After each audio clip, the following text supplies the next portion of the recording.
Mesdames et messieurs, bonjour et bienvenue à ce flash d'information. À la une de l'actualité, les nouveaux membres de la Cour constitutionnelle, septième mandature désignée conformément à l'article 115 de la Constitution, ont prêté serment ce mardi 6 juin 2023 à 9 h au Palais de la Présidence de la République à Cotonou.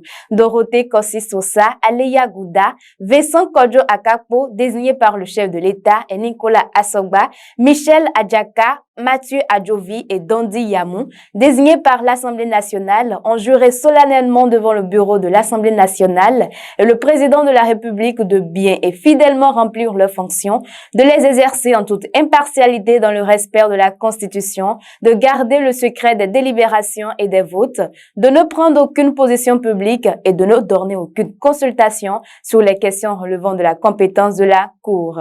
Et d'une information à une autre, une délégation gouvernementale a effectué une descente sur le chantier du musée ethnographique Alessandre Senois Dandé en cours de réhabilitation à Porto Novo. Cette délégation est composée du ministre de la Culture, des Arts et du Tourisme, Jean-Michel Abimbola, du ministre des Enseignements maternels et primaires, Salimane Karimou, et celui en charge des infrastructures, José Didier Tonato. Cette descente a permis de visiter les délimitations et de prendre des options conséquentes.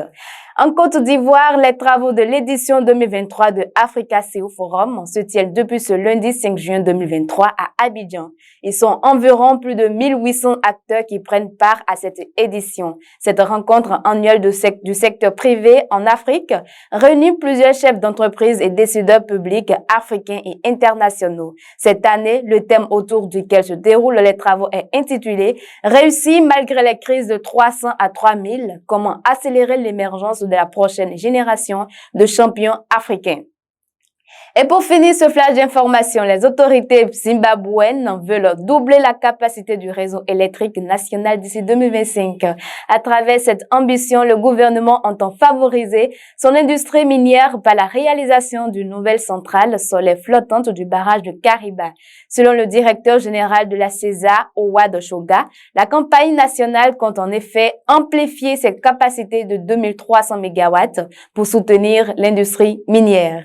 Et voilà qui met fin à ce flash d'information que je vous remercie d'avoir suivi. Bonne journée à toutes et à tous. Au revoir.